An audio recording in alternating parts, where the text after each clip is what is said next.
Go. Live from Centerville Junior High School in Fremont, California, the only permanent, full-sized, fully marked handball court in the United States. It's the championship game of the 2015 Cal Cup, a Western Team Handball League event. Today's game is between Los Angeles Team Handball Club and Chicago Inter, the finalists in this tournament. My name is Mark Schiavenza. I'll be calling the play-by-play today, and joining me is 1979 Nationals MVP and former U.S. national team goalie, Wes Brinsfield. Thank you for the introduction.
Well, Wes, the players have now been introduced. That was tournament director Arno Gersh, who is and coach also of the Cal Heat, who are the local San Francisco Bay Area team and hosts for this tournament. Thank you, Mark. On paper, it would appear that the Chicago team would be the favored team, but Los Angeles has a lot of depth and some speed. This could be a very interesting matchup here. Yesterday's competition was a round robin with 3 teams in 2 divisions. In addition to the Chicago and Los Angeles teams, we've had teams in the tournament from the Bay Area, the California Heat, from Vancouver, from Japan, and from Portland. So a good turnout for this tournament this weekend here in the San Francisco Bay Area. Both men's and women's teams. Quite a good turnout for this tournament here. How many women's teams competed? I think we had 4 women's teams and we have the 7 men's teams. All right, we're about ready to go. I think it's a good opportunity for those who are not terribly familiar with team handball for US to give us a tutorial as we go along in this game. You hear the Los Angeles team has now taken the court. Let's start with some of the basics. There are 6 court players plus a goalkeeper on each team. The court is played on a international level at 40 meters long by 20 meters wide, and in comparison to a basketball courts are about 94 feet by 50 feet, and a handball court is 131 feet long by 65 feet wide. So you can see that a handball court is both longer and wider than a basketball court that most Americans are used to seeing. So this really is a facility, unlike most facilities that were built primarily with basketball in mind. This facility was actually built primarily with team handball in mind, and therefore we have a full regulation size court. That's correct. The first possession is going to the Chicago Inter. Chicago is playing what's a classic 3-3. We have 3 backcourt players, a left, center, and right. And then we have 2 wing players. Those are the players in the deep corners. And then 1 circle runner, or also known as a pivot, in the middle. Number 7 is the circle runner for the Chicago team. That's Filip Florin, who's from Romania. There we have our first foul of the game. It's a minor foul, which results in a restart for Chicago. And our first shot is blocked and it went off over the line. Off the hands of a Los Angeles player and out of bounds on the side. So it's a throw in for Chicago. Chicago retains possession. Now there's a shot. Oh, and we have a time. Nasty fall in the goal area. Let's see, who is that? That's number 2. Keigo Sugino. Keigo Sugino, who's plays for Chicago but's from Japan. He appears to be all right. And we have a 2-minute penalty, which means that in the referee's opinion, the foul was an egregious foul. And the player number 3 for Los Angeles is coming off the court for 2 minutes. So there'll be a man advantage for Chicago, what in hockey would be called a power play. 1 man advantage, 6-on-5 for Chicago, and we'll see how they play with this advantage. So Chicago is going to spread the court out and try to gain some 2-on-1 advantage someplace along the circle. There's the shot, and wide, so possession goes over to Los Angeles. And I assume since they're a man short, they're not going to be in a big hurry to take a shot. That's usually right, unless they get a very obvious opportunity. Right, so even though they prefer not to take a shot, they have to proceed to do that. If in the referee's judgment they're not proceeding sufficiently, he can award the ball to Chicago. We have another common infraction. In these situations in handball, you're allowed to check the player who's trying to make a shot, as long as you're between the ball and the goal, and as long as you don't take too much of an opportunity to throw the player to the ground. Shot there by Belanchet. Now a fast break for Chicago. Oh, and he hits the top of the goal. The goalie's best friend. So Los Angeles attacking even though a man short. So again, a common foul. They get to retain possession and they restart at what's called the 9-meter line, which is 9 meters away from the goal mouth. All of the offensive players have to be on the outside of the 9-meter line, and the defensive players have to be 3 meters away from where the ball starts. So Los Angeles now slowing it down. Remember, they're playing 1 man short. There we go, a wing shot. Got in our first goal of the game by number 10, Sebastian Vandenbusch. And Los Angeles takes a 1-0 lead. They are the home team here today. Oh, a nice block and that shot taken by Alexander Lohr, beautifully saved by Juliano de Oliveira from Brazil, who plays goal for the Los Angeles Team Handball Club. So 1-0 in the early going. We have just under 27 minutes to go in the first half. I should explain that this is a running clock, as in soccer, so 2 halves of 30 minutes, and very rare that the clock stopped in this game. There can be 1 timeout per half per team, called at the coach's discretion. Now Chicago has regained possession but unable to capitalize. They haven't been able to do much even though they've had a man advantage now. But both teams trying to get a rhythm going here now, trying to feel themselves out. Are we back at even strength now? We are back to even.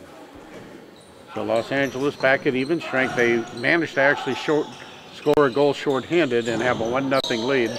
So the 2-minute penalty, not a problem for them. Nice shot from the wing, but blocked beautifully by the goalkeeper. Oh, now into the circle runner. This should be a 2-minute.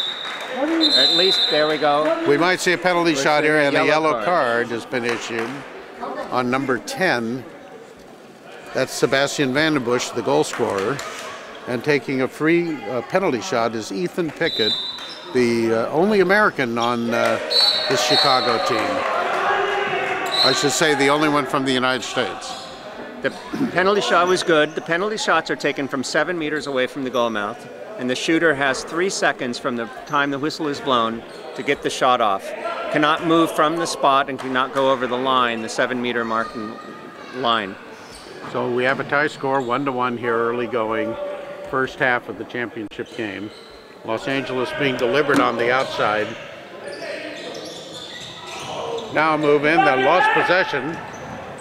And Chicago looks to break, it's not there, and they'll have to set up. Now a shot and a goal. Nice shot. Beautifully shot.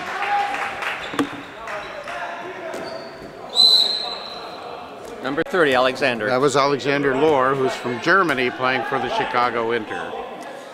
And Chicago has now taken a 2-1 lead. 24 minutes. People might wonder about what the ball is like here. The ball is about the size of a large cantaloupe. It's about 22 inches in circumference, weighs about 1 pound. There's a shot that's blocked beautifully by the Chicago goaltender. Of course, I guess the most fundamental rule here, Wes, is deals with that red painted area, which is the goal area. We now have a penalty shot and a goal. Well, Mark, that's the goal area, as you pointed out, is red here, is 6 meters deep. There's a 6-meter line that goes out from the middle of the goal, and nobody can go inside that on the ground except for the goalkeeper. Oh, and a beautiful goal there. But as you just saw, you can use the airspace as long as you release the ball before any part of your body touches the ground. That goal was scored by Mikhail Moskai for Chicago, who now has a lead of 3-2. Los Angeles looking to tie it up here. And they start their play with a weave and a shot. And we got an offensive foul on pushing off there. Offensive foul, and Chicago will take possession, leading 3-2 early in the first half. So the key is that the shot has to be released before the player lands in the red zone. That's right, any part of the body. And so you'll see the wings, who are the players on the deep corners, will try to penetrate the defense and dive into and in front of the goal mouth and release the ball as close to the goal as they can. Now Chicago picks up the pace here. Both teams seem to be a little deliberate early in the game, presumably sizing up the defenses. You can see that it is a physical game, but those are just common fouls. Beautifully blocked. Chicago had briefly gone into what is called a 2-4, where they had 2 pivots or 2 circle runners, but they've moved back to their 3-3 configuration again. That block was by Andres Espinosa of the Los Angeles team. Another common foul. Now, common fouls, nobody is keeping track of those. The referee in his head is keeping track, and he may notice if some players start to escalate in their violence, if you might, he might pay attention to that. We have a 2-minute penalty here on the defense, number 10. So once again, this is Sebastian Vandenbush, who's going off for 2 minutes. So once again, Chicago with a man advantage for the next 2 minutes. And unlike in hockey, if you score a goal during a penalty, the penalty doesn't end. That's correct. So they have Chicago has a full 2 minutes of playing time here at a man advantage. We saw in an earlier game today, one team took a big advantage during just one penalty and scored 6 goals. There's a turnover. You hate to see that when you're a man up. Yes. And now Los Angeles, despite that long pass, they're going to slow it up and see if they can take some time off this penalty clock. Should make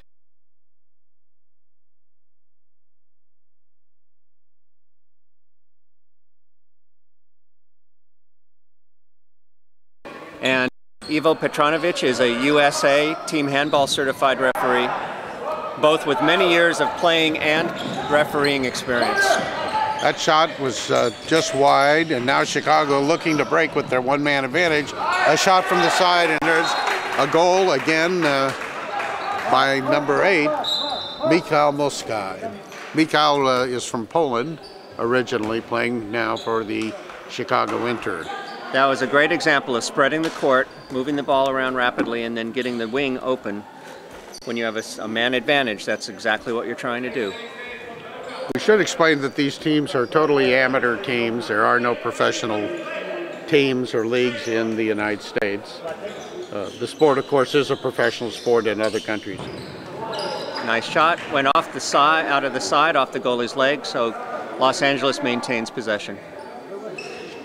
If the ball was to go off the back line, through the back line off the goalie, then the goalie would maintain possession, which is unlike soccer. That's correct. Now Los Angeles again looking to set something up, take some time off the clock and get a good shot. They do get a good shot, but parried beautifully by Chicago's goaltender. Lukasz Kontor from Poland is the goalkeeper for Chicago. Now again, a minor foul. That's a 9-meter foul. Results in a restart for Los Angeles.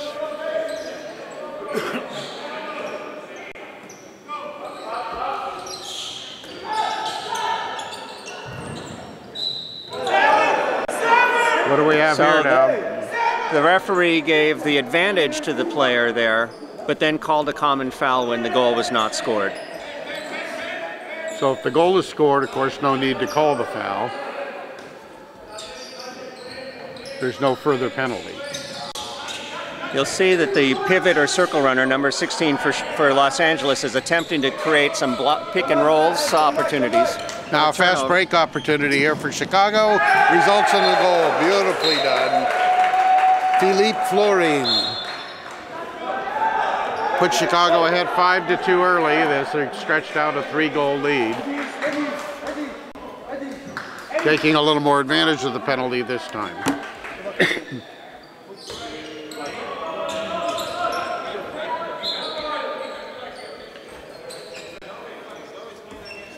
Once again, another common foul, just a restart. You see players coming on and off the court. There's free substitution in team handball. That's correct, as long as the player you are substituting for has left the court before you enter. Espinoza with a very nice pivot and goal. Very strong goal on that. Chicago setting up again. Passing to the center. A clear shot and a timeout. But we're going to have a 2-minute and a penalty shot. So a penalty shot and a penalty. 2-minute. The third on Los Angeles in this game, I believe. And we got that because he was grabbing the player from behind, taking away what would otherwise have been almost a sure goal situation. So Sebastian Vandenbusch again with the 2-minute penalty, giving up a penalty shot and a goal scored by Alexander Lohr for Chicago. The score now 6-3. Chicago ahead with 17 minutes and 40 seconds to go in the first half. There's a strong move. Goal with the left hand scored by Jamil Abdalia from Brazil for Los Angeles to close the score to 6-4. Turnover, and LA trying to break. Broken up by Sugino. Foul called, and Los Angeles retains possession. Playing a man down.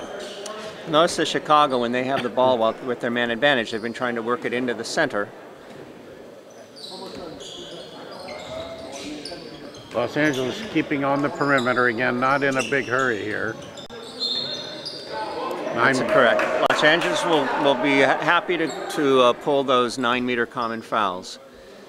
It shows that they're attacking. The referee cannot claim that they're not making aggressive moves towards the goal, and yet it eats up the clock. Let's talk, Wes, a little bit as we're watching the action about team handball. It's a full Olympic sport for both men and women. That's correct. It was instituted as an Olympic sport in 1972 in the German Munich Games and has been played since. Another goal by Mikhail Moskai. He has really taken advantage and exploited that position on the left wing with his right-handed shot. Chicago now leading 7-4 with just under 16 minutes to go in the first half. Teams have to qualify for the Olympics in their regions. There is a shot. Beautifully shot. scored there by Hernandez, his second goal, I believe. That's correct. For Los Angeles. Trying a lob, didn't make it. The only way that you are guaranteed a position in the Olympics is by being the host country. Now Los Angeles breaks. It was a shot and a foul and a yellow card. So a yellow card issued on number 3. Number 3, Mimura, another Japanese player. The captain of the Chicago team. Tak or Takakai. And we have a penalty shot coming. Hernandez is going to try the penalty shot. Chance here to cut the lead to 1 goal. Oh, and he throws it high with the shot. So tough break there for Hernandez. And Chicago capitalizes, coming back quickly. Number 5. To score a fast break goal. That's Jafar Balashel, an Algerian national playing on Chicago's team. And that quickly, Chicago is back up to a 3-goal lead. 3-goal lead, but Los Angeles has to feel fairly good about the fact that they've weathered 3 penalties and are still reasonably close in this game early in the second half. Or in the first half, excuse me. Oh, again the shot number 10. A little high by Espinoza. Big hands. See how he grabbed that straight out of the air? Single hand. Great advantage if you're one of those players to be able to do that. Now Espinoza's the circle runner, and he's playing basically with his back to the goal. That's right. One of the only players, in fact, most of the time the only player that will have his back to the goal. Turnover now retrieved. Great goalkeeping. Great effort to tap it in while not getting into the goal area. You'll notice that number 5 on the rebound could only take the rebound when the ball was in the air because of that goal area that no one could go inside. And a shot at the other end is wide and possession over to LA. They'll look to set it up and see if they can get a good shot here. Down 3 goals in the first half.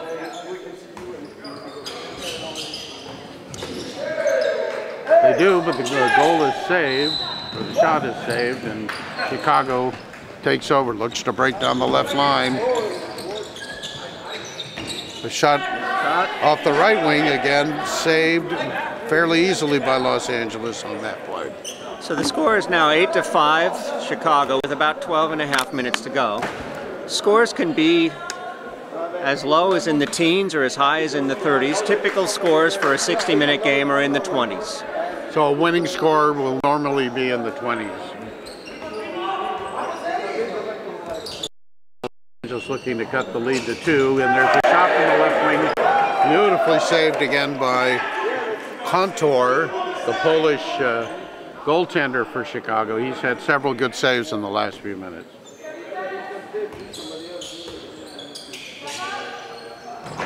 And this time he's helped by the frame of the goal on that shot. And Chicago will come down to look to extend their lead. I would say that Chicago tends to look more to break, or fast break, we use a basketball term, than Los Angeles, who tends to be a little bit more deliberate on offense. You're right, Mark. That's a good observation. They're also trying to take advantage of what appear to be quicker wings and a circle runner, trying to penetrate into the circle and onto the left wing especially. And that goal from the right wing is errant, and Los Angeles will take over. trailing by 3 goals with 11 minutes and 21 seconds to go in the first half. The ideal situation for a wing would be to have a left-handed shooter on the right wing and a right-handed shooter on the left wing, so as you go in front of the goal, you're throwing with your natural hand, taking full advantage. Both of these teams have right-handed shooters on all the wings. There's an attempt at fast break, but overthrown and saved easily by Los Angeles, who now look to break themselves. There's a shot by Espinoza. And penalty shot. Excuse me, that was Hernandez, number 15, Espinoza, number 16, and results in a penalty shot for Hernandez. This shot is from 7 meters and a goal. So again, the penalty shot is taken from 7 meters. The goalie can do whatever he or she wishes to do as long as they don't go past the 4-meter mark that is out from the goal mouth. So they're allowed to move side to side. That's correct. Unlike a soccer goalie who pretty much has to remain stationary until the ball's kicked. Now Los Angeles slowing it down, setting it up, taking advantage of their strong circle runner. He was on the line, and that's a violation. Now again, a long pass by Chicago is broken up by the Los Angeles goalkeeper, De Oliveira. Jules de Oliveira from Brazil. Chicago now being more deliberate in their attack. They lead 8-6, 9 minutes, 32 seconds to go in the first half. There's a turnover, but they get it back and shoot and score. So a break there for Chicago as that bobbled ball came right to Florin, and he was able to score the goal. The referee was watching to see if that ball went in. If it had not, I think the ref would have called a penalty shot on that.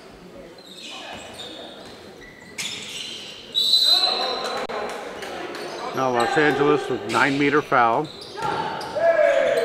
Hernandez shot is blocked. Chicago looking to break with a long pass, broken up. Very lucky that it didn't go into the goal and score an own goal, because the goalkeeper had come out to break up the play as well. Inbounded by Chicago, they look to set up a play. Chicago looks to utilize its speed, and Los Angeles looks to utilize its size advantage, it appears to me.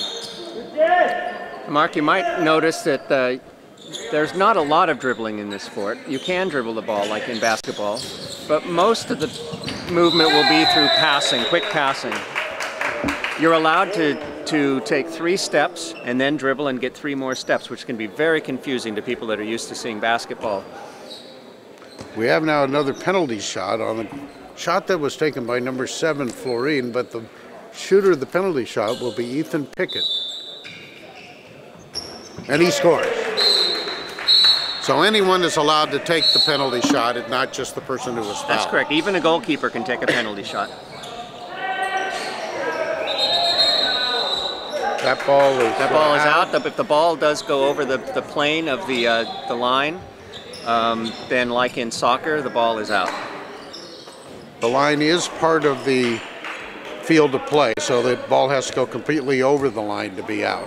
That's correct. Or a goal.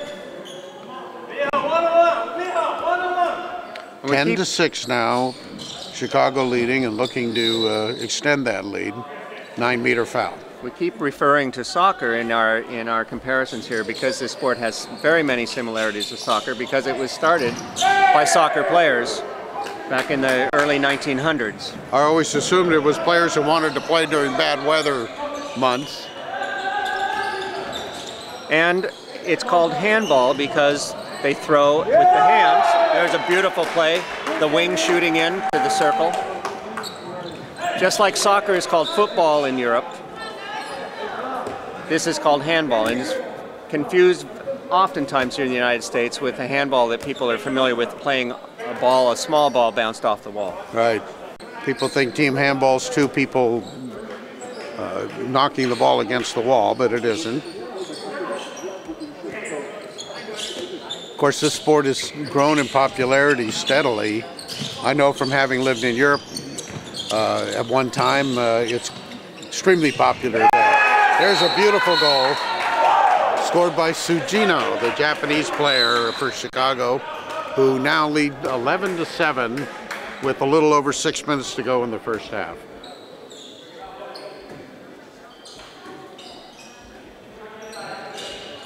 Wes, let's talk a little bit about this tournament. It's one of 3 West Coast tournaments. That's right, Mark. We have a couple other tournaments that are part of the Western Team Handball League. One of them is scheduled for Phoenix. It's called the Sun Valley Tournament. That'll be on February 28th and March 1st. And then we have one up in Portland area, the Sasquatch Tournament, March 21st and March 22nd. Those are the 3 official tournaments of the Western Team Handball League. Hernandez has scored a goal for Los Angeles for Los Angeles to tighten the score, now 12-7. Actually, the scoreboard is incorrect.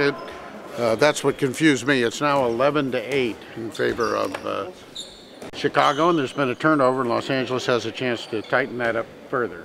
So the referees and the scoring table keep the official score. What's on the board is not the official score. But they should, of course, align. Good and for they that. do, and they quickly fix that problem. For our sake, they have to be aligned. Here comes Chicago now looking to break. We have an offensive charge on that. So that's an offensive foul, and like in basketball, results in a change of possession. Los Angeles now with the chance to cut the lead to 2. So I started playing this sport in the 70s, the late 70s, Mark, when I was at UCLA. There was a club at UCLA that was started by some players that had picked the sport up when they were in Germany. And actually, you were on the U.S. national team at what period of time? That was in the late 70s as well. I was on the national team trying out for what would have been the 1980 Olympic team. Unfortunately, we boycotted the 1980 games, and more unfortunately for me, I didn't make the team. You saw there Hernandez for Los Angeles on a penalty shot tried to throw what I'm going to call a change-up, to use a baseball term. Faked a hard shot and tried to lob a soft shot over the goalie, but it was too high. Turnover again, Los Angeles takes over. Chicago has turned the ball over the last 2 or 3 possessions. So following up on your comment about the lob or the change-up there, goalkeepers will try to come out from the goal to take the angle away from the shooters. But of course, when they do that, they leave themselves open for a lob over their head.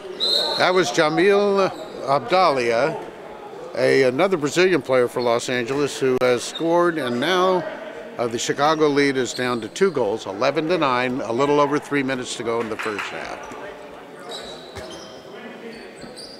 And Chicago will look to slow things down and see if they can reverse the momentum, which has been in favor of Los Angeles over the last few minutes. You see here what looks like a weave and then a shot.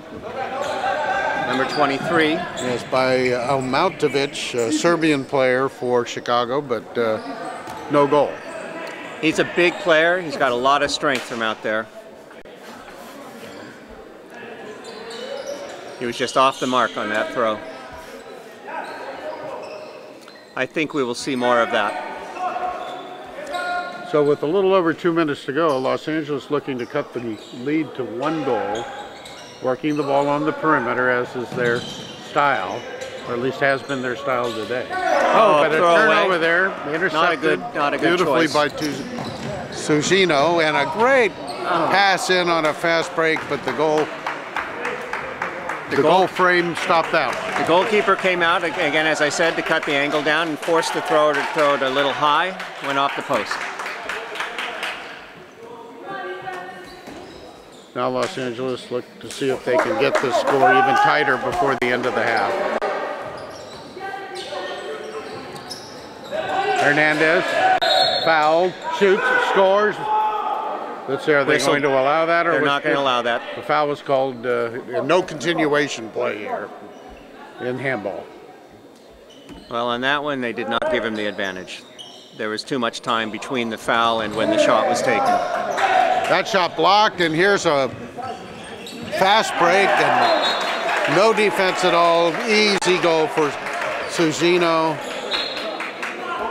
And Chicago has stretched the lead out to 12 now. 12-9 with about 1 minute to go. There is no shot clock in team handball or in handball, but the referees will, at their discretion, call stalling if they believe that you're not trying to attack the goal. So you can't just run the clock out with it and maintain a lead. There's a nice pass. They had a nice play. A foul. Is this going to result in a shot or a 9-meter foul? 9-meter foul, common foul. He didn't have possession. There was no goal opportunity on that. A little over 30 seconds to go now in the half. Pick and roll, shot. Shot. And we have they're called Hernandez for pushing off in the middle. The shot was blocked anyway, but it would have been a turnover. Chicago quickly coming down, trying to take advantage of that. 15 seconds left. We'll see if they can get a shot off. That was beautifully scored. That was Moskai, who I believe is the leading scorer in this game. Made the score 13-9. Los Angeles trying to get a shot off before the half, unable to do so. You cannot end on a penalty or on a common foul. Okay, we actually have. So they have to finish this. They have to finish the throw. We have one more shot here, and there now we have the halftime. And that's the end of the first half. We have the score 13-9. Chicago in the lead. All right, now the halftime will be showing the last 5 minutes of each half of yesterday's game between the host team, the Cal Heat of San Francisco, and Chicago Inter. This play was during round robin play, so please enjoy that excerpt, and we'll be back with the second half after that. Let's go, guys, let's go!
go defense. Let's go, can hit.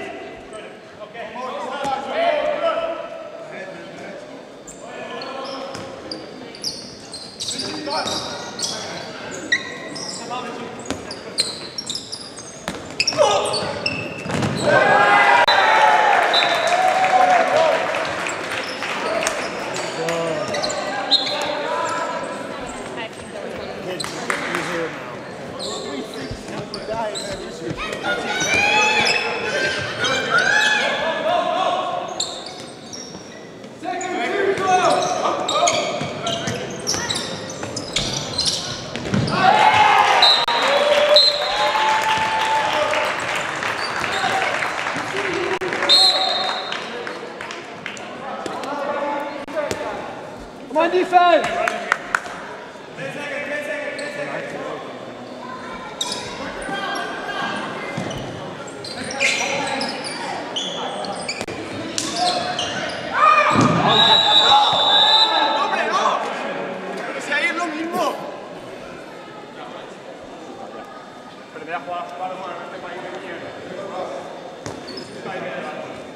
Guys, get the ball, guys, come on. Come on, Axel!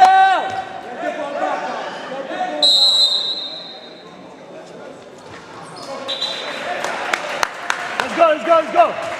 Let's go! 100%, guys, let's go!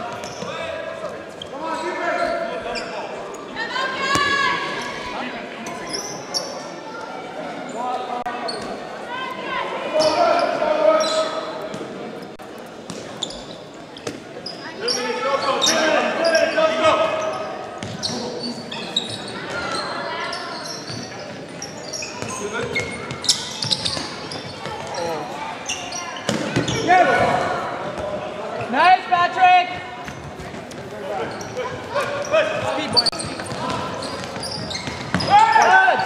Come on, Ivo! Come on, Ivo!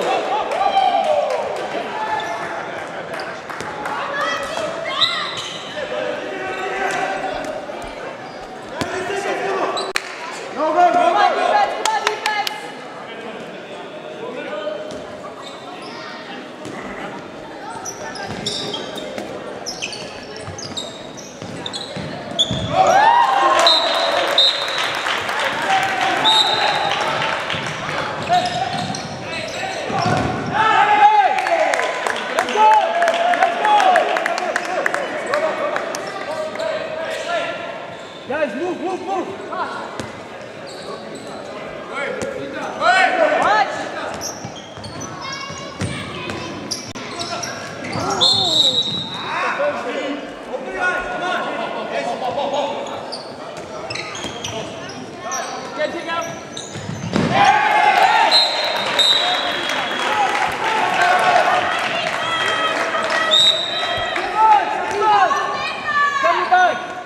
Come on, can hit defense! Come on, guys! 35 seconds left! Come on, defense! Come on, no! Come on!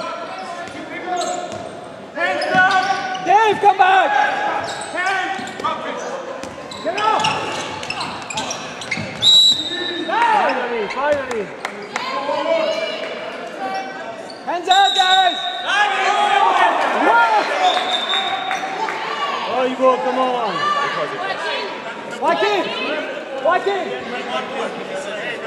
Joaquin! It's my decision. Yeah, I know. Joaquin! No, that's not handball. It's not handball.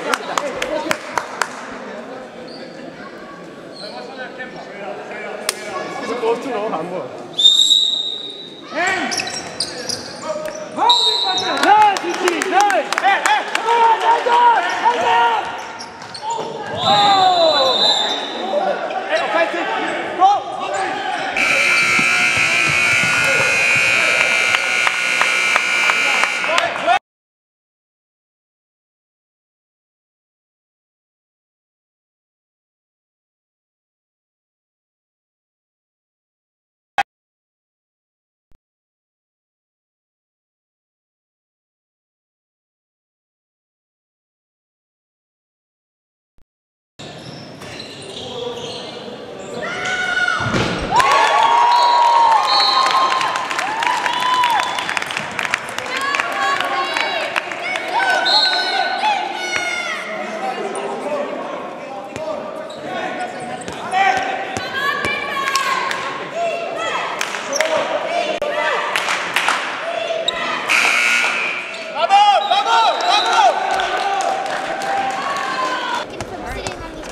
Back for the second half now. Mark Schiavenza and Wes Brimsfield with the coverage here with the score 13-9, Chicago leading over Los Angeles. Wes, it was an interesting first half. What are your impressions? Well, it looks like that Chicago is going to maintain their pace if they can. They're going to try to beat Los Angeles down the floor, take advantage of some faster wings and some circle play. Los Angeles is going to try to take advantage of their what looks to be stronger circle and bigger size overall. And as we talked about in the first half, I think LA has to feel pretty fortunate to be as close as they are, given the fact that they were playing so much of the first half shorthanded due to penalties. I think both goalkeepers are playing very well. I think the Los Angeles goalkeeper has probably kept LA in the game more than the Chicago goalkeeper has kept their team in. All right, Los Angeles with the opening possession here, as is their style, working the ball side to side. And the first shot of the half and goal goes to Sebastian van den Busch, the Belgian international. Sebastian scored 1 goal in the first half. Leading goal scorer for both teams in the first half was Mikhail Moskai, number 8 for Chicago. He had 4 goals, I believe. 4 goals, that's right. Now Chicago being a little more deliberate as they start off the second half here. The score is 13-10. Of course, this is the 4th game for both of these teams in 2 days. Both teams are going to be a little bit gassed in this half. There's a goal scored there beautifully for Chicago. That was by Alexander Lohr. Alexander had 2 goals in the first half. We saw in the third place game, which was won by the host team, California Heat, that fatigue became a big factor in the second half of that game. And as you say, I would not be surprised to see that be the case here as well. You tend to see you see more penalties. Beautiful save, more and now turnovers. Chance to break, but there's the turnover, just as Wes was saying that. And a shot by Hernandez, the leading goal scorer, goes wide, and Chicago now does look to break. That shot saved. Nice block by Jules. Chicago will retain possession. We've been talking about the growth and popularity of team handball throughout the world, and to underscore that fact, we noticed that on these 2 teams, we have 5 of the 7 continents of the world handle players from Africa, Europe, North and South America, and Asia. Still trying to build the sport in Antarctica. I guess the Penguins are not yet playing. Oh, there's a man referee, down. There we go. What kind of call? There's a Espinosa is pleading in his defense. Just a 9-meter foul. The referee just cautioning both teams. Settle down. There's a nice beautiful feed into Citino. That was very nicely played.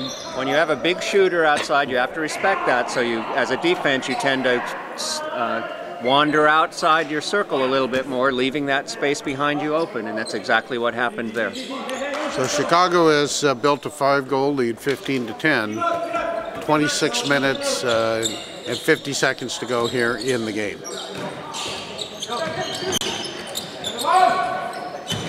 Beautiful goal there. That was scored by Madani. That was Matt Gibson. Oh, Matt Gibson, sorry. And Chicago answers quickly in return. Alexander Lohr. Matt Gibson, one of 4 U.S. players on the Los Angeles club. Only 1 U.S. player, Ethan Pickett, on the Chicago Inter. 16-11 now. 5-goal lead for Chicago as LA looks to set something up.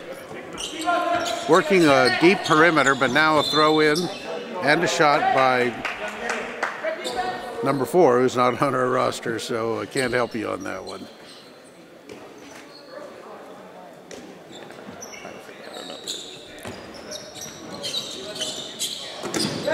Jump shot blocked and saved. Looking for a fast break. They get it. It's Lore, and he's nice block. Nice fast break block by Wthl. Going in uncontested, but the Oliveira makes a beautiful save and gets help from the woodwork. Now LA holds up while they substitute.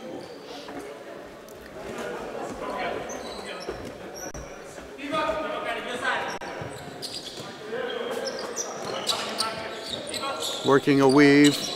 Now a 9-meter foul. That was Abdalia getting fouled on that play. Hernandez looking inside. Time called. As the referees confer, not sure what's being called here. It'll be Chicago ball.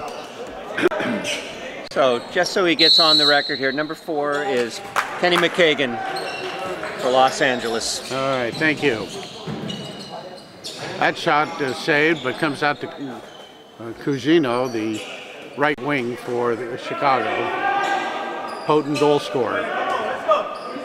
Chicago with the lead, 16-11. Happy to be a little more deliberate with that lead. Arnautovic, number 23, the left back, is one of your classic left backcourt shooters here. Big. I'd say the largest, strong arm. Biggest guy on the Chicago squad.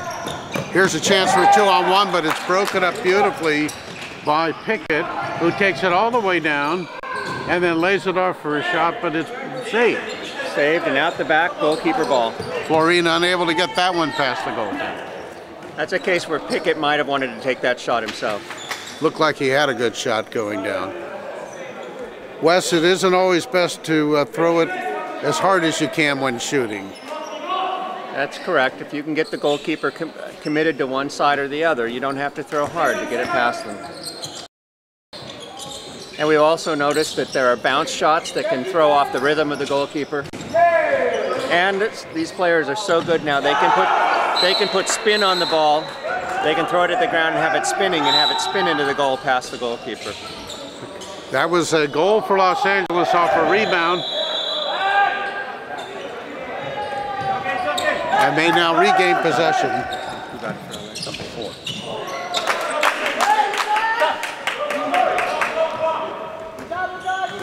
Teams with a little back and forth action now. The score is 16-12 in favor of the Chicago Inter, who now have possession and will take a little time off the clock.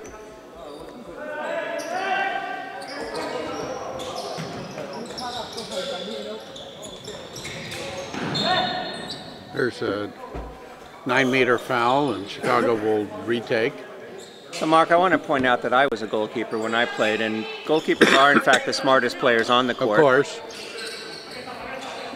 That's true of any goalkeeper sport, isn't it? That's correct. And there's a beautiful shot in. Number 13. I think that was Justas Dombrovskis from Lithuania. And now the score is 17-12 in favor of Chicago. I guess as in any other goaltender sport, that's the great equalizer. If you've got a great goaltender, you're going to be in most games. That's right. A goalkeeper can keep you in the game or can really turn it around for you. Beautiful shot there. That's Hernandez, who I would imagine is the leading scorer for, well, that's his 3rd goal for Los Angeles. They've cut the lead to 17-13. Sorry, I'll correct you. That is his 4th goal. 4th goal. I had recorded it incorrectly. And we have a 2-minute against Chicago, number 2. So for the first time, Los Angeles will have the man advantage, but Chicago keeps possession.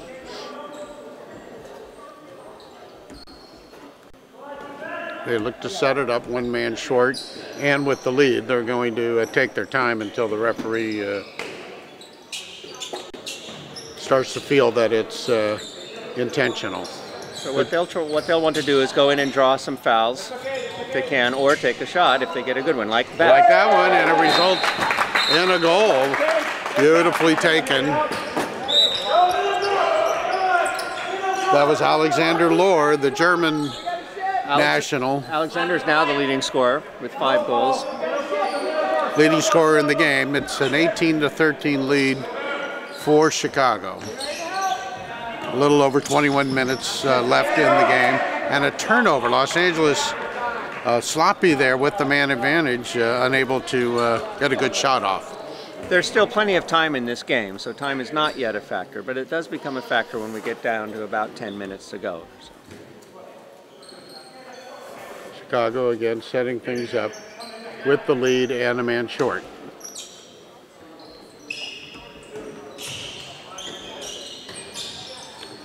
Well, you see, as we get close towards the end of the game, the team that's behind pressing the defense a little more. You will see some pressing, almost like a full court pressure in a basketball game. Of course, depending on how far down they are. Yes.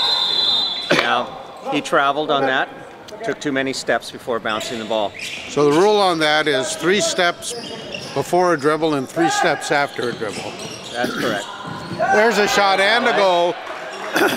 That's Espinoza scoring on a beautiful pivot shot by the circle runner.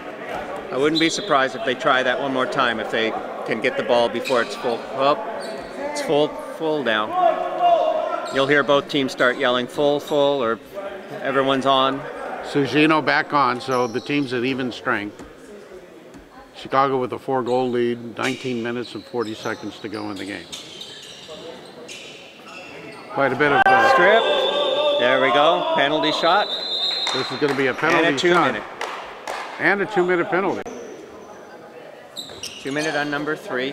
That's Madani, the French national playing for Los Angeles. He pleads innocence. So here's a penalty shot. It's being taken by Pickett, the lone United States player on Chicago, and he scores. Went right over his head. Pickett scoring to extend the lead to 19-14. I think this is the biggest lead, or matches the biggest lead that Chicago's had in the game. LA playing a man short to boot. Oh, and a beautiful save there. And although the goalkeeper stopped it, the referee is giving possession back to Los Angeles because the shooter was hit on the wrist as he was taking the shot. You might have seen him flexing his wrist after that. Once again, no foul called until we see whether the shot results in a goal. A good attempt to get inside, broken up, and Chicago takes over, looking to break with their man advantage. It's Sugino, beautiful. That was beautifully done fast break. Beautiful pass, almost the length of the court, hitting Sugino full stride. You'll notice how he hit the ground when he shot across the goal mouth, took the shot, and then hit the ground and did a rolling. You have to be a bit crazy to be a court player and do that.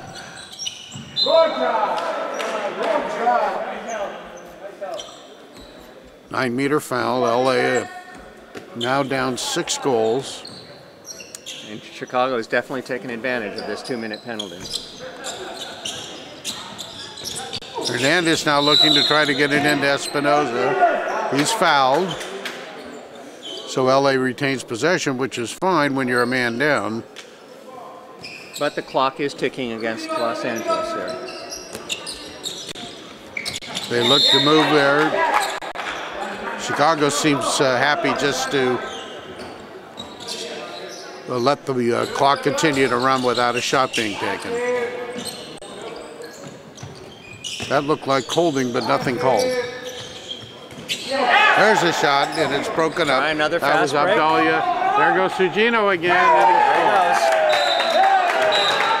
so Sugino has extended the lead to 21-14. Yeah, I'm not surprised. Not surprised. It's going to be a timeout. Los Angeles taking their timeout now. They're gassed. They're gassed. They've been playing a good part of the game, one man short. And this time, Chicago really took advantage of the man advantage with a fast break to Sugino. Some beautiful court length long passes resulting in goals for the speedy Japanese player. Well, I think we're starting to see what on paper we would have expected, and that's Chicago starting to dominate with both their speed and a little bit of their strength. Los Angeles isn't able to counter. They don't have enough shooters, and they've had their man disadvantage that has hurt them tremendously, and especially these last couple minutes. You hear the Chicago players feeling pretty confident right now with their 7-goal lead, the biggest lead of the game. We'll see what Los Angeles can do to try to cut into that lead and this lead make this a game for the remaining 17 minutes. Lead is not insurmountable. If Chicago happens to have a 2-minute penalty called, a 2-minute penalty called against them, Los Angeles might be able to do the same thing and cut into this lead. But Los Angeles certainly has to value every possession from this point on. They can't afford to trade goals. We'll see if they change their strategy in terms of their attack. Now at equal strength.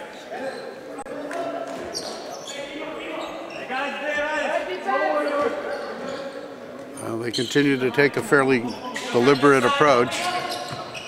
And Chicago, with the success that they've had with their defense, is maintaining their 6 people on the circle.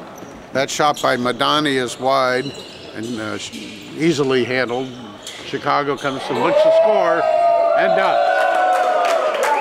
Alexander Lohr cutting from right to left and scoring with the right hand right through the legs of the goaltender. You might have heard the Chicago bench starting to yell even before the goal was taken. They knew it was a good move.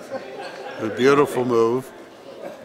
And now the score is 22-14. Chicago leading handily here with a little over 16 minutes to go in the game. If Los Angeles can't pull something out soon, this is going to be a long 15 minutes left in this game for them.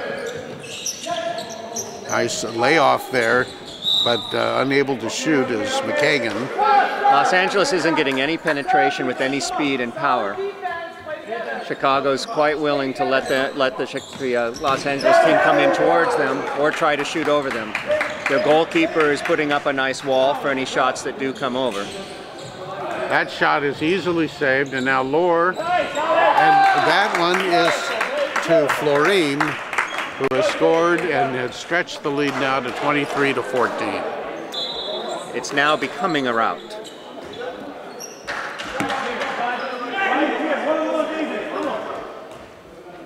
And LA looks content to just catch their breath here and see if they can set up something and at least cut the lead down to 8. Los Angeles is struggling for answers right now. They don't have big enough shooters in the back to go over the wall.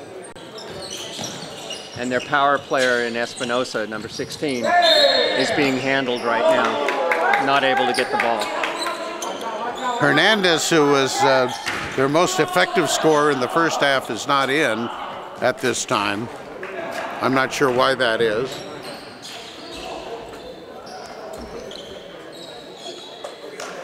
He's sitting at the end of the bench, just waiting for an opportunity, I imagine.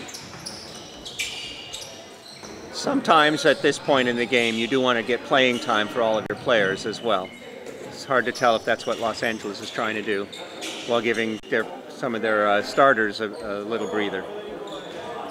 Chicago has slowed their pace down. 14 minutes is still a long time. They've been very effective counter-attacking, more effective, I would say, than when they set up. Now, see, the referee has raised his hand, which means that he's warning them about stalling. And now a turnover, and Los Angeles comes down looking to see if they can get a quick advantage. Unable to. Espinosa laying it off, and a goal. Nicely scored by Sebastian Vandenbusch. And the lead has been cut to 8 goals. Pace of the game slowed down quite a bit now, with Chicago happy to take some time off the clock. At some point in time, we might see, as you suggested, Mark, that Los Angeles will start to press. They might actually bring one of their defenders out to harass the backcourt players and try to take away or steal some of those passes. Might be a good time to restart for Los Angeles. Might be a good time to talk a little bit about this facility. It's, as we said earlier, it's the only full regulation size facility in the United States, and resulted really by the efforts of one man who had a team handball program here at this junior high school. That's right, Ray Gerke.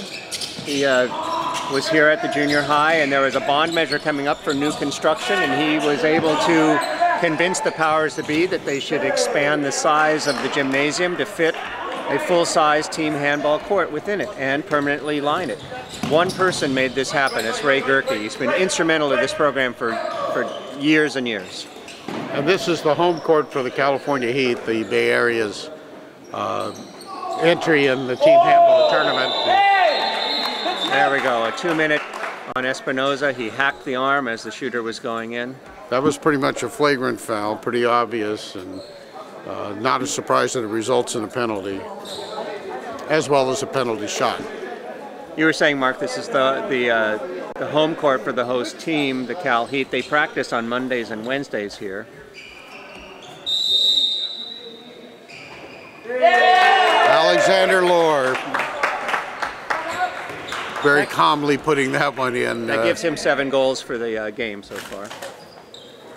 I think we're seeing a little loss of determination on the Los Angeles side, facing a very big deficit at this point. 24-15, 11 minutes, 30 seconds to go in the game. And down a man. So the last time they were down a man, the deficit between the two teams grew pretty significantly. So a shot taken and saved. Chicago looking to break. That's their style when they have the man advantage, but that pass is intercepted. We've got a 3-on-2 and a goal. Vade Madani scoring for Los Angeles. A shorthanded goal, which as a goalkeeper you never want to give up a shorthanded goal, and yet there it was. Always a little embarrassing. But you blame your defense on that one. That's right. The goaltender didn't have much of a chance there, and Alexander Lohr reclaims that goal quite quickly for Chicago. Alexander is definitely taking over the game here. How many goals is that for him now, Wes? That gives him 8 goals, but he's had a couple brilliant assists as well. Los Angeles still playing a man down and content to keep it on the perimeter. Here's a nice move. Spin move. That shot by Vandenbush is wide, but blocked wide. So I'm sorry, Mark. You'll notice that he kept going towards the goal until he heard a whistle. And there's a nice score. That's Hernandez back in the game for his offense, immediately substituted on defense. Now 25-17, Chicago leading, and we're just with 10 minutes to go in the game. There we go. Oh. Nice weaving. I believe that attack is called a vector. Los Angeles with a chance to break, but unable to connect on the pass. Now watch how much space there is. And that space resulted in a goal. Justus Dombrowskis scoring for Chicago, and now a 9-goal lead, 26-17, as we head into the last section of the game.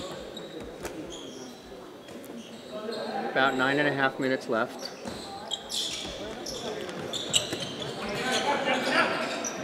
Hernandez back in for offense, and that shot is a goal by Ken McKagan. He's brought a little bit of scoring spark for Los Angeles here in the second half. And the score is now 26-18, a little over 9 minutes to go. It looks like the substitute goalkeeper for Los Angeles is warming up on the sideline. I think they're going to put him in just to get some playing time.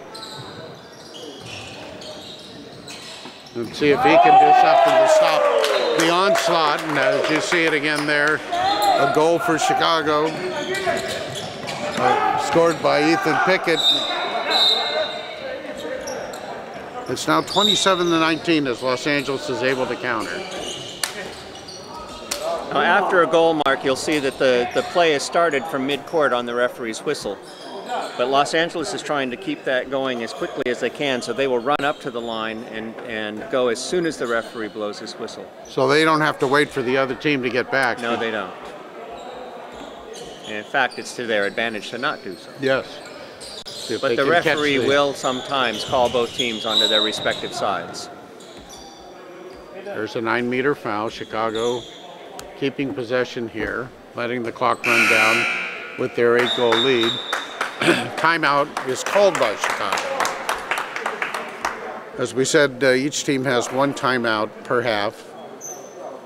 I believe that's a relatively new rule in handball. Relatively new. It was not in effect when I played, but I played when the dinosaurs still roamed the earth.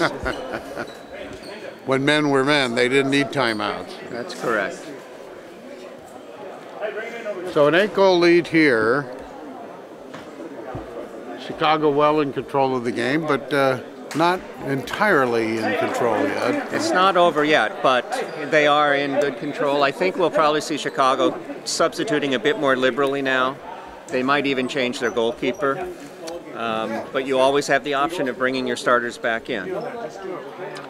Let's talk, since we have a break here, Wes, a little about the U.S. national team, how it ranks in the world relative to other national teams, and how it's doing in international competition. Well, the United States, unfortunately, is not ranked very highly in handball. It's not a sport that we're very familiar with, even though we've been playing it since the 70s. There's a lot of competition for athletes such as basketball and football. I think right now the men are ranked 29th in the World Cup rankings that would be coming in 2015 in Qatar. And as I suspected, Los Angeles has in fact brought in their other goalie. This is number 11, John Collin. John Collin in for the first time today. Goalies can be freely substituted as well. And Chicago has done exactly the same thing and substituted their goalkeeper. And Collins made a save, leading to a fast break and a goal. And Patrick Jalabert, the goalkeeper is the goalkeeper now for Chicago. 27-20 now. The lead has been cut from 9 to 7, giving some hope to LA. There's a shot off the frame, but a 9-meter foul. Chicago retains possession. A 7-goal lead with 7 minutes to go is not an out-of-the-woods lead, but it is a pretty comfortable lead. There's a wide shot. That's atypical of that shooter. Probably the biggest player on the Chicago Inter squad, Arnautovic from Serbia. So while the U.S. team is ranked 29th in the world, it seems to be ranked about 3rd in the Western Hemisphere, behind Brazil and Argentina. Nice goal scored by LA. They've now cut the lead to 6. That was number 16, Espinoza. So a chance for the U.S. national team to be in the Pan American Games. They need. We're hoping that the U.S. men and women can qualify for the Pan American Games, which will be in Toronto. But neither one of them is qualified yet. And if they do qualify, then out of the Pan Am Games would come the qualifier for the Olympics. So LA now has cut the lead to 6 goals and has possession, so a little bit of life. 6 goals with 6 minutes, if you can get 1 goal a minute. That would do it, but without doing it that way, that's a turnover, resulting in a 4-on-1 for Chicago and a goal. And a goal by number 5. Number 5, Jafar Balasho, the Algerian national playing for Chicago. 28-21, 5 minutes, 23 seconds to go. At this point in time, I think if you're Los Angeles, you just want to play well. Beautiful pass in by Hernandez, but Nicely saved. But a penalty shot being inside the circle. Penalty shot for a foul inside the circle. I don't know who number 5 is. We'll find out. Taken by number 5 for LA, who's also not on our roster. We apologize for that. Then who has missed the shot. So that is a tough one for LA. They really needed that one to cut the lead to 6. And Chicago comes right back down the court. And Alexander Lohr has scored again to extend the lead to 29-21 for Chicago with 4.5 minutes to go in the game. It's going to be a tough hill to climb now for LA. That was number 5 was Vladimir Angelic. And there he is again, trying to get the ball into Espinoza, but broke it up on a foul called, 9-meter foul. LA returns, and now he takes a shot from far out, but saved nicely by Patrick Jalabert, the Chicago goaltender. 4 minutes left with an 8-goal lead. I would say this was a comfortable lead now. Especially the way Chicago is playing. Counting down towards winning this Cal Cup. We'll have the awarding of the Cal Cup right after the game. There must be a foul, 9-meter. Good sportsmanship shown there by Vladimir.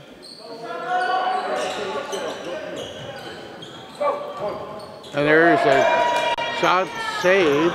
Colin has had some nice saves since he's come on. The Chicago player sort of lost the handle going in on that one, I think.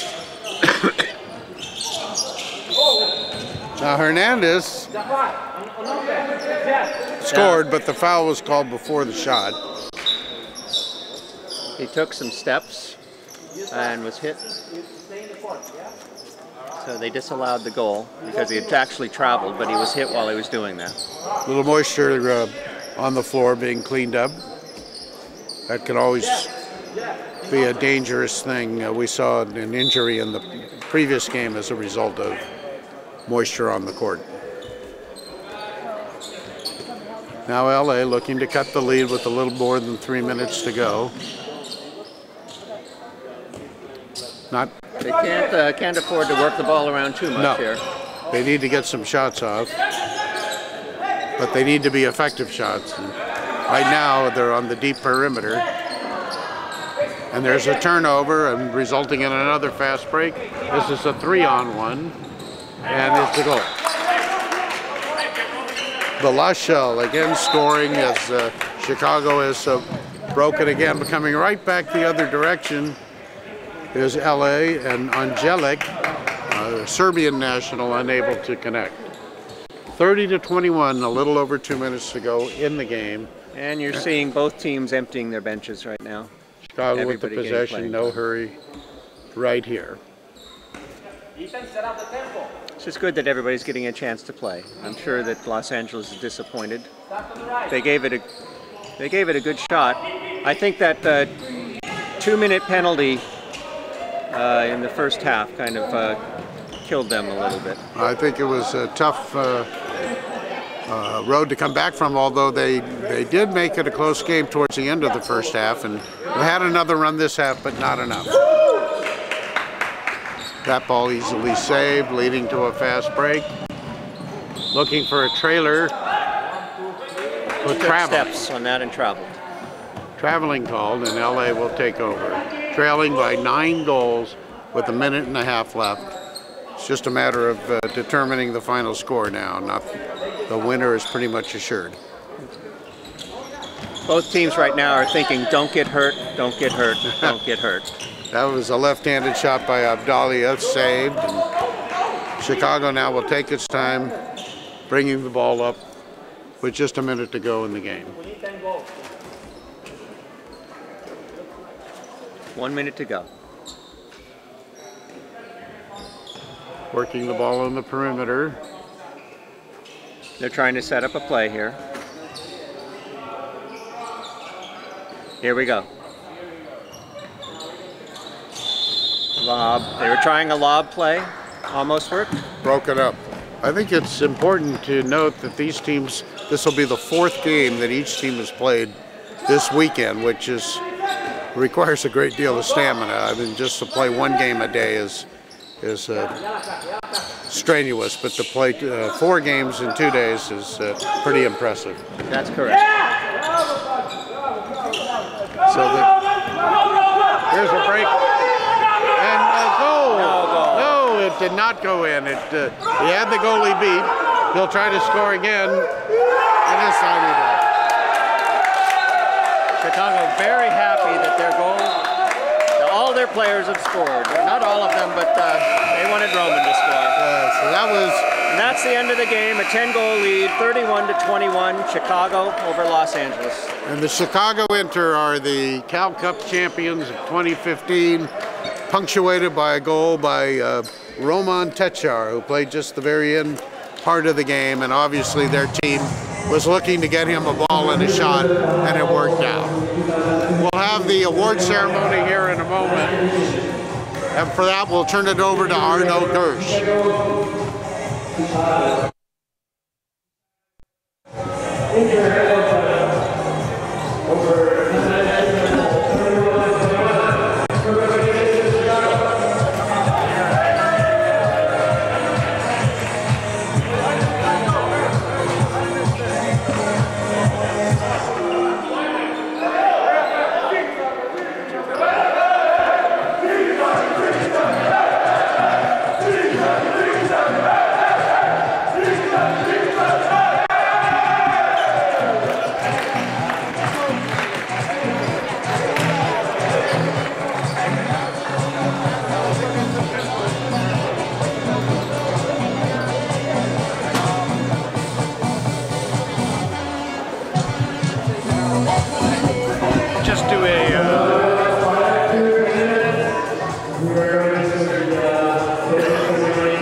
Goal. I only have 17 marked down, but I don't know. But I could easily say that Alexander Lohr was the leading scorer with at least 8 goals. Maybe 9 if he was the one I was missing. Well, it wouldn't surprise me if he was. He was a prolific goal scorer for Chicago today, and then for Los Angeles, the leading scorer. I think the leading scorer that I have marked down for Los Angeles was Espinoza with 5 goals. Their circle runner and a big guy who's quite effective playing He and in the Hernandez pivot. both had 5. Sorry for talking over you there. Okay, I just thank noticed you. that they both had 5 goals. Yeah, Hernandez seems to be an offensive specialist for the LA team. He played. He was substituted out on defense quite a bit, but brought an offensive spark, particularly in the latter part of the first half. So Wes, your impressions from the game overall? Well, I'm reminded about how physical this game is and how fast it can be and how much fun it is. This is a great game to watch. Los Angeles kept it tight, but they eventually I think just got worn down, and as I said, I think the 2-minute penalties killed them. Chicago was just too speedy for them, just too accurate on their goal scoring. And pulled away and was able to maintain that lead. Los Angeles was hurt by the fact that they didn't really have any huge scores from the outside, and they weren't able to capitalize as much as they probably wanted to on the inside with their circle play. We see now the Chicago Inter taking their team picture in victorious fashion. Well worth the trip out here to the West Coast for them. That's a good feeling. I've been in that goal a couple times in that photo. That's a really good feeling. It's a lot of fun, especially if you've traveled as they did to come out to a tournament. Well, Wes, it seems like this would be a sport that athletes in the United States could excel in. It's a sport that uses hand and hand-eye coordination, which is the case for most sports popular in our country. What's it going to take for it to catch on here? I think we need to get this sport embedded in the elementary, junior high, and high schools. Start develop it now. Start aiming towards an Olympics such as 2024 games. A 13-year-old player who would pick this up in junior high school right now would be 23 or 24 at the time the Olympics came around. That would be a perfect prime time to be playing this sport. So I think it's gonna take that.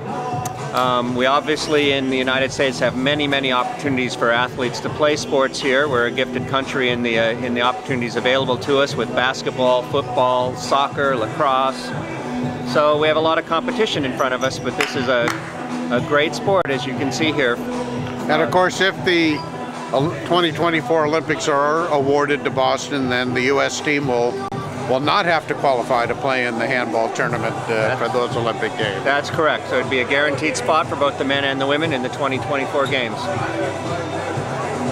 So right. We are starting here with the Western Team Handball League. We're trying to keep these teams that you just saw playing, trying to keep them viable. We're trying to get some youth movement to keep these teams going and to start other teams. And working with on the national level with the USA Team Handball Federation, we'd like to coordinate with leagues across the United States, up in the Chicago area, the New York area. The women's team are now located down in Auburn, at Auburn University. The U.S. women's national team is there.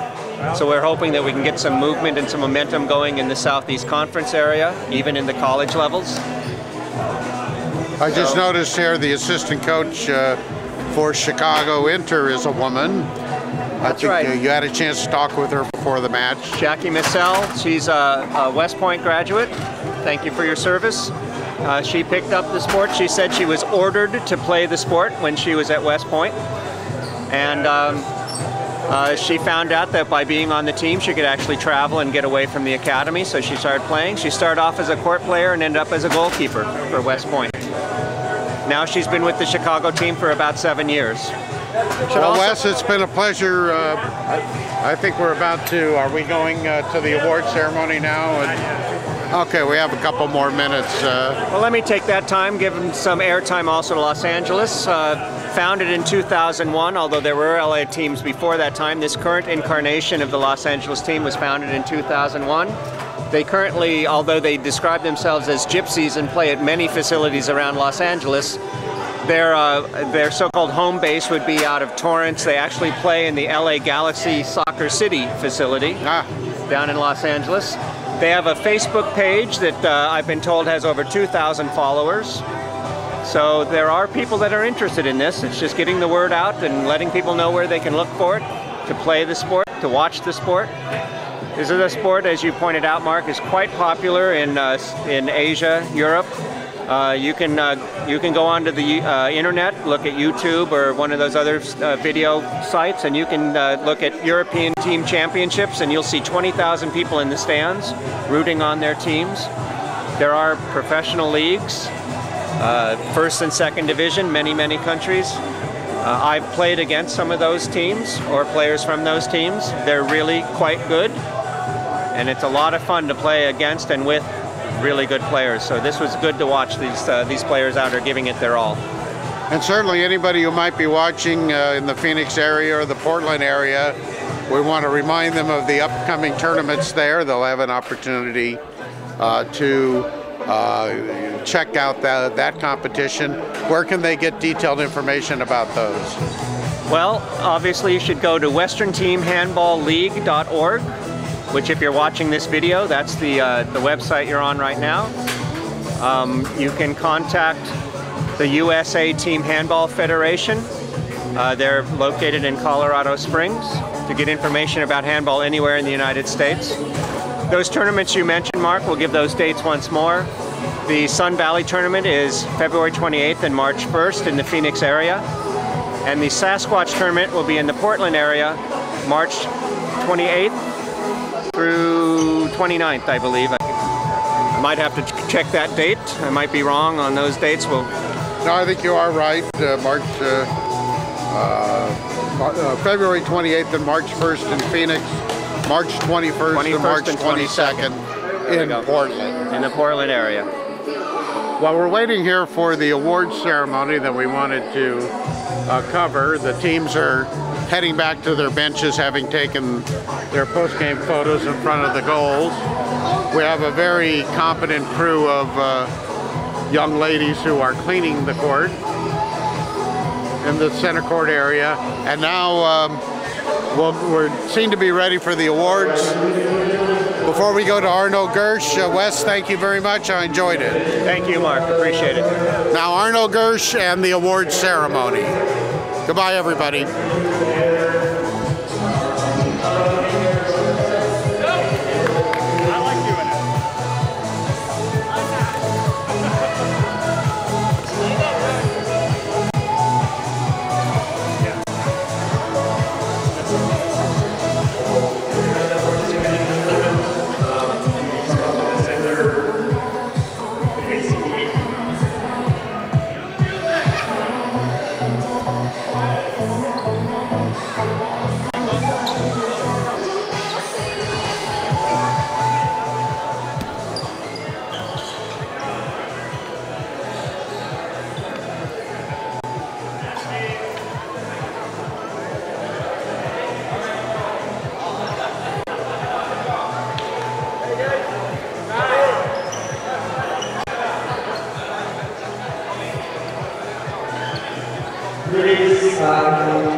So, ladies and gentlemen, first of all, thank you very much all for coming to Freedom this year.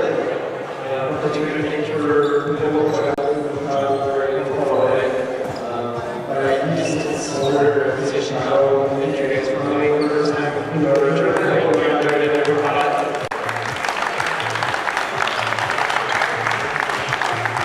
Thank you very much.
goes to San Francisco County 2 from Phoenix.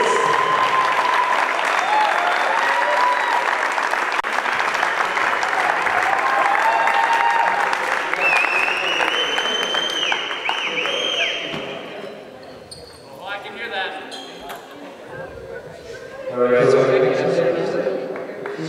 everybody. Alright, here you go.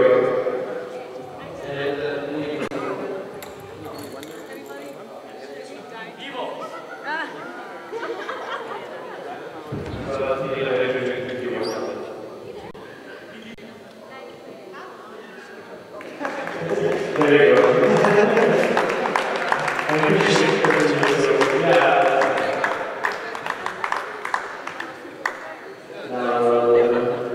The first position of the women's division.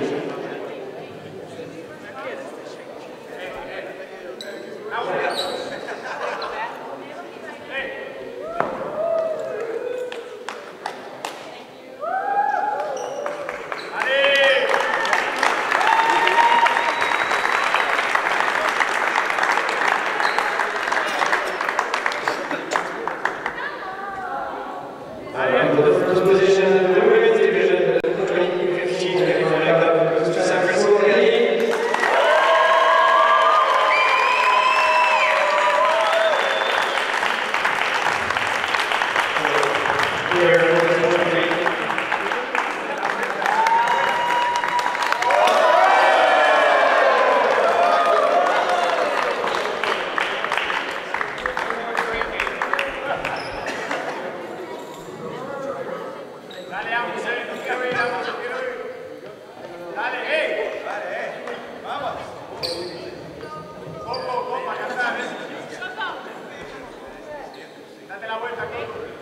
As I mentioned earlier, Puma is sponsoring our tournament, so Patrick, you're presenting well. He's going to give you a voucher for the winning team of $150 for women equipment.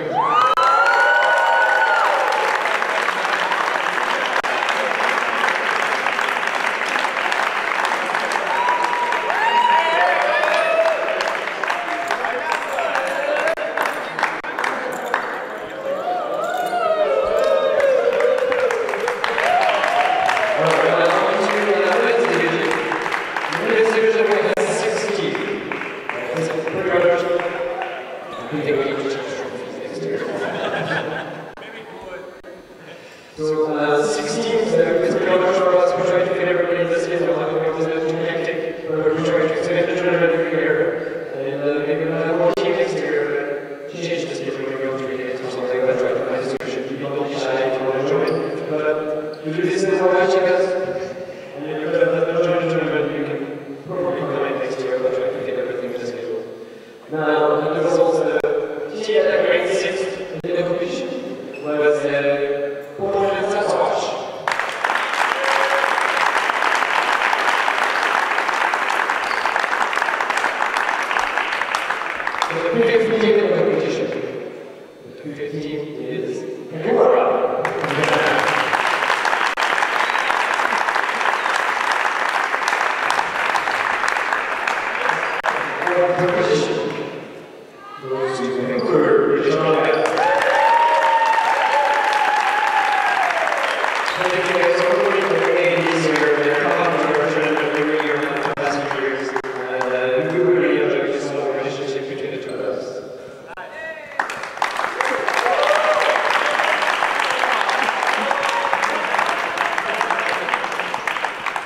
give dangerous objects to the teams. We also have a trophy at the top of the ball.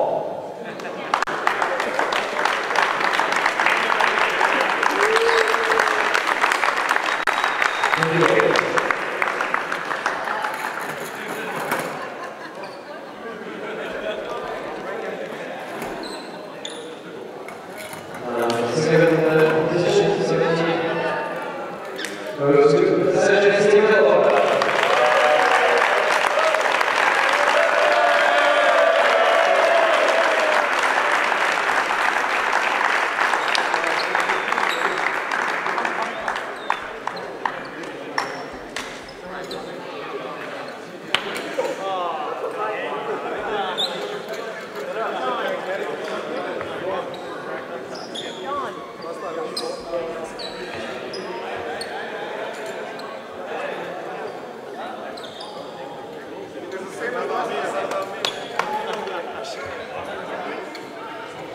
He is also a very often very good feature of the tournament. The name is Region Future Champions of America, winners. The Champions of the tournament. Future Champions of the tournament. Thank you, guys. I hope to see you again next year.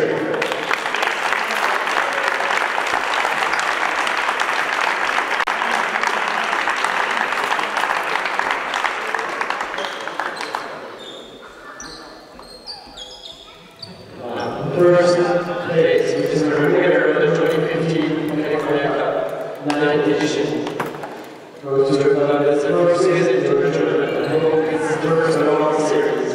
And we're very pleased to give our trophy to Wthl.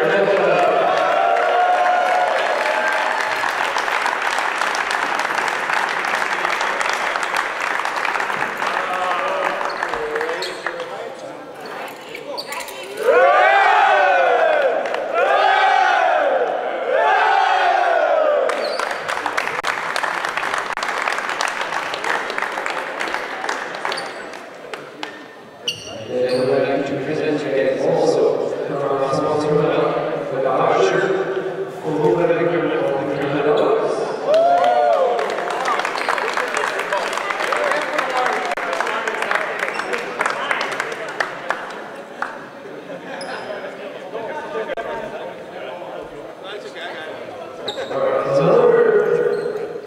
Thank you guys. I hope to see you next year.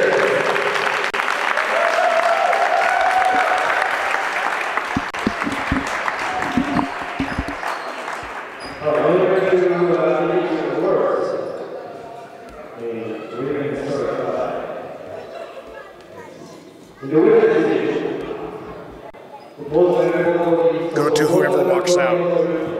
We're selected out of the UK by team president who voted for the very well. And the award goes to Wthl.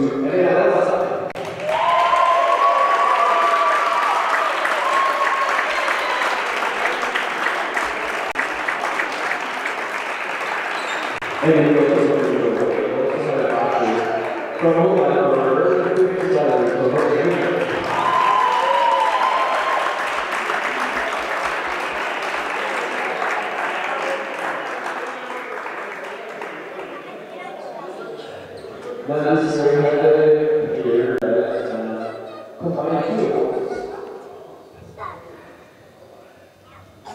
for most valuable player and best scorer in the tournament. That goes to I can see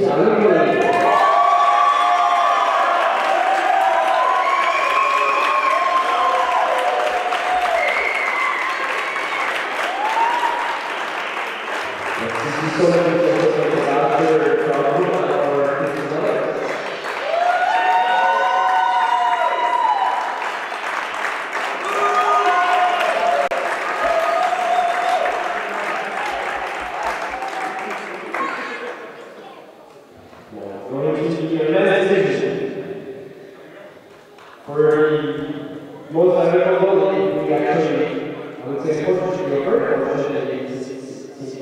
a goal. We had time to go. So, I don't know if you remember, I think that's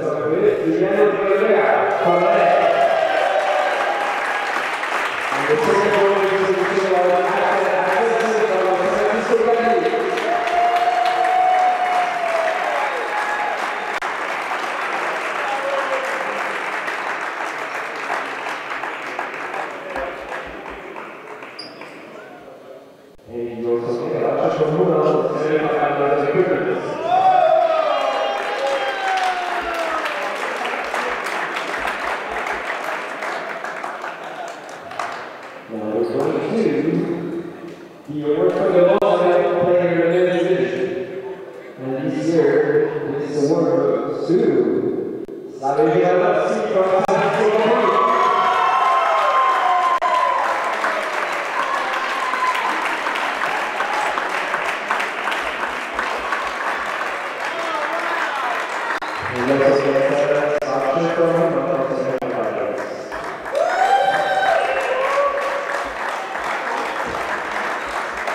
and last but not least, for the award of the top scorer in the men's division. And that award goes to Wthl.